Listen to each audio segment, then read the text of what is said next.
Rome, où nous attend François Baudenet pour la rubrique Sans frontières. Bonjour François. Rome, ville touristique Isabelle. par excellence, Rome, ville éternelle. Et c'est vrai que des millions de touristes se rendent régulièrement dans cette ville et on les comprend. Et pourtant, manifestement, une étude comparative révèle qu'on y fait plus la queue qu'ailleurs pour les visites. Plus qu'à Londres, par exemple. Oui. Exactement. Si vous faites partie, Isabelle, des 12 millions de personnes qui se rendent ici chaque année à Rome, eh bien, vous avez peut-être remarqué que les files d'attente devant les monuments sont assez longues. Les files d'attente, par exemple, devant le Vatican que vous apercevez derrière moi. Ouais, alors, c'est terrible, il faut le Vatican. 7h30 en moyenne si vous voulez visiter les principaux monuments de Rome, ce qui est plus qu'ailleurs en Europe. Alors, il faut être honnête, il y a plus de monuments ici à Rome que dans les autres capitales européennes. Ceci explique cela. Mais il y a aussi une autre raison, Isabelle. Eh bien, je dirais, c'est l'organisation un petit peu artistique de ces files d'attente. Regardez le reportage que nous avons réalisé avec Claudia Billy et Florence Crimon. La basilique Saint-Pierre et la chapelle Sixtine, deux des monuments les plus connus au monde. Deux lieux dont les files d'attente sont les plus longues de la planète. En moyenne, quand tout va bien, 2 bonnes heures à piétiner les pavés de Rome. Une sorte de spécialité locale dont les touristes se passeraient bien.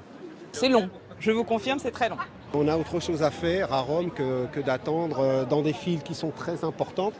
Bon, bien sûr, certains prennent ça avec philosophie. C'est pénible, mais je crois qu'il faut payer le tribut. Non, ça va, on est en vacances, on n'est pas pressé, c'est comme ça. On a le temps. Voilà. Pour aller plus vite, c'est possible, mais il faut payer plus cher, beaucoup plus cher. Les coupes-files sont vendues le double du prix de l'entrée, et c'est un professionnel qui nous l'explique. 27,50 c'est juste le coupe-fil, mais c'est sans guide, ou sinon ça revient à 46 € avec un guide. Et à Rome, il arrive parfois que les monuments ferment leurs portes sans préavis. C'est ce qui s'est passé au Colisée le mois dernier, lorsque les syndicats ont décidé, sans prévenir personne, une grève de 3 heures. Les touristes nous disent que c'est un scandale, qu'il n'y a qu'ici que ça fonctionne comme ça. En Italie, l'affaire a fait scandale, mais le mal était fait. Rome a parfois des difficultés à assumer son statut de 3e ville la plus visitée d'Europe. Ah oui, ça on se doute. Le Colisée fermé au public, moi je m'imagine, j'aurais fait scandale aussi à leur place, même chose. Oui, vous avez raison. Et Oui. d'ailleurs, ça a fait aussi un scandale politique, parce que dès le lendemain, évidemment, cette affaire du Colisée fermé faisait la une des journaux. Le Premier ministre Matteo Renzi a pris la parole. Tout le monde a parlé de cela. Et dans la journée, figurez-vous qu'un décret a été pris pour empêcher qu'à l'avenir, eh bien, un monument public comme ça, un monument connu internationalement, puisse fermer ses portes pour des raisons de grève. Alors honnêtement, je ne sais pas si ce décret sera très efficace, mais on dit souvent que ce pays, l'Italie, a du mal à bouger, a du mal à se réformer. Et bien là, dans ce cas présent, bien c'est pas vrai, puisque une réaction immédiate a été prise.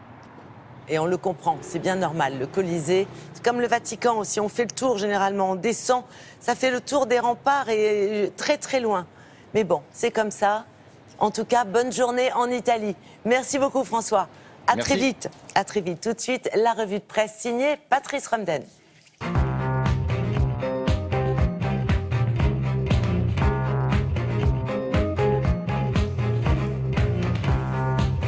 Bonjour Patrice.